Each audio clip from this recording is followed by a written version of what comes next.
या तुमच्या आयोजनामध्ये पूर्ण शहरातलं जे आपलं स्वच्छता आहे याच्यावर आपला तुमचा फोकस आहे आणि खरंच तो कौतुकास्पद तुमचा हा अजेंडा आहे आणि यासाठी मी सर्व सदस्यांना अशी विनंती करत आहे की कुठलाही भेदभाव न करता सर्व सदस्यांची कामं ही चांगल्या पद्धतीनं आणि समानतेने व्हावी त्याला अनुषंगूनच स्वच्छतेच्या अनुषंगूनच महाप्रकट आपल्याला प्रश्न विचारू इच्छिते की जसं आपल्याला शहरातले रस्ता ड्रेनेज किंवा त्याच्याबरोबर लाईट याचा एक मूलभूत गरज आहे आपल्या महापालिकेसाठी मूलभूत कर्तव्य आहे की हे आपण ती मूलभूत सुविधा पूर्ण करायला पाहिजे. माझ्या माहितीनुसार मी जरा असं की त्याचं हे 2019 आपला करार झाला EESL या कंपनीवर स्ट्रीट लाईट विषयी मला थोडा बोलायचा आहे. त्याच्यामध्ये ह्या करार हा 2027 मध्ये पूर्ण होतोय.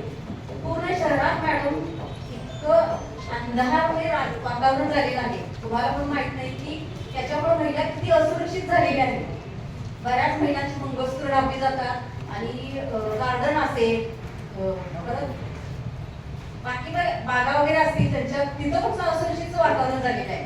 मी आपल्याला एक प्रश्न विचारू इच्छिते की हा आपला जो करार केला त्याच्यामध्ये आपण काय काय करारामध्ये की नमूद केलं होतं. या करारामध्ये असं पण नमूद केलं की 24 तास समजा ती लाईट जर आपण नाही केली तर त्याचा हा दंड वसूल केला जाईल. मग आपण हा दंड वसूल केला का मला तर असं अधिकाऱ्यांना हा प्रश्न विचारायचा आहे. मला याचं उत्तर पण देणार आहे.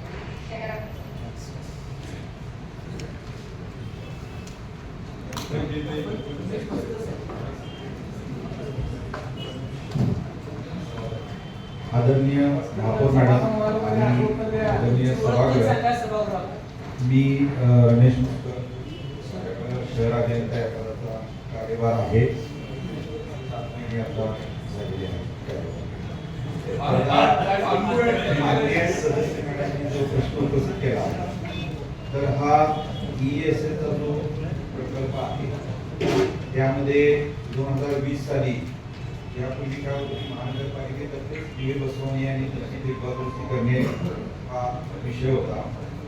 तर 2020 साली या कंपनीबरोबर महानगरपालिकेने करार केला आणि त्यामध्ये शासनाचे असे निर्देश होते की यामध्ये पूर्णतः जो मेंटेनन्स असेल नवीन दिवे बसवणे असतील त्याची संपूर्ण जबाबदारी ही या कंपनीवर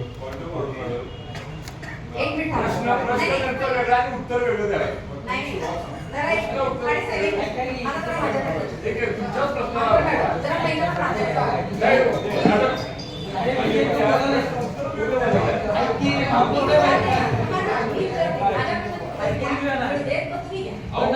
तुमच्याच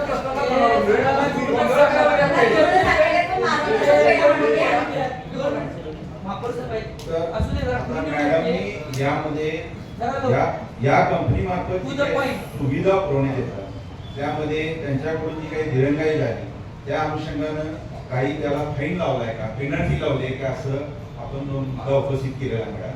तर आता काय झालेलं आहे की 2024 पासून आपण 1 कोटी रुपये त्याला फाईन त्याच्यामध्ये त्याला लावलेला आहे. काय व्हायला लागेल हो आहे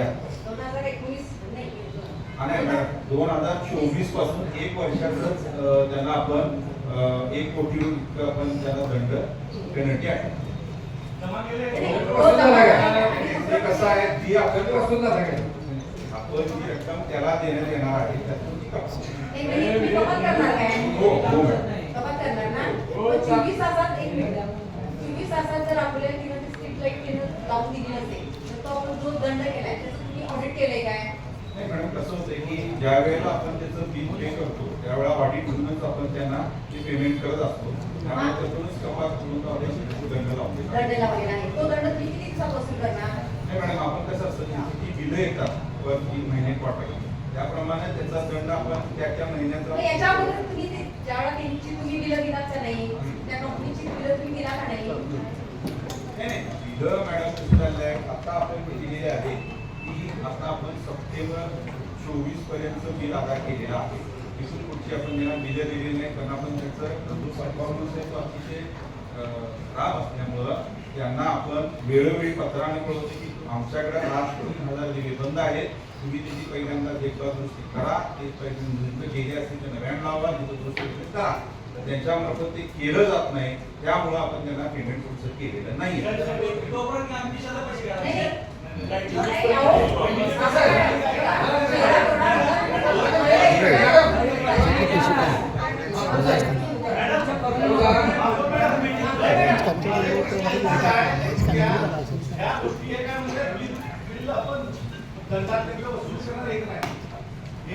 खालचे अधिकारी येते नाही अक्षरशः नागरिकांना काय सांगतो ज्या पद्धतीने पहिल्यांदा एकच प्रश्न संपू शांत राहायला लागले. मस्कर साहेब म्हणतात की आम्ही त्यांना दंड आकारलाय आणि खालचा वर्ग काय म्हणतो कर्मचारी की आम्हाला त्यांचे पैसे मिळत नाही आणि संपूर्ण शहर अंधारात आहे. आणि हे एकाच प्रभागात नाही साहेब, संपूर्ण कोल्हापूर आणि वहिनी म्हणतात ते बरोबर आहे, चोऱ्या माऱ्या व्हायचं काम ते पहिला ते आहे. आम्हाला विचारायला लागलेत नागरिक की या अंधाराचा फायदा घ्यायला कोण आपल्याला सामील झाले का? ह्या सगळ्या गोष्टी व्हायला लागल्या साहेब, अंधाराचा फायदा घेऊन या सगळ्या चोऱ्या माऱ्याचं काम व्हायला लागले आणि कोणतर ह्याला सामील झाले करू नका. मी नुसते दंडाची तुम्ही आकारणी करू नका, खरं तर त्याच्यावर कारवाई करा. दंडाबिंडाची झाली साहेब, मुदती संपल्यात, तुम्ही नुसता दंड आकारून त्याला ग बसू नका. कोल्हापूरमध्ये काय केलं सांगा तुम्ही साहेब, ते उत्तर संपवून घ्या, त्या विषयावर बाकी आम्हाला बोलायचं आहे. जे काय पहिलीचा विषय ते क्लिअर करून घ्या.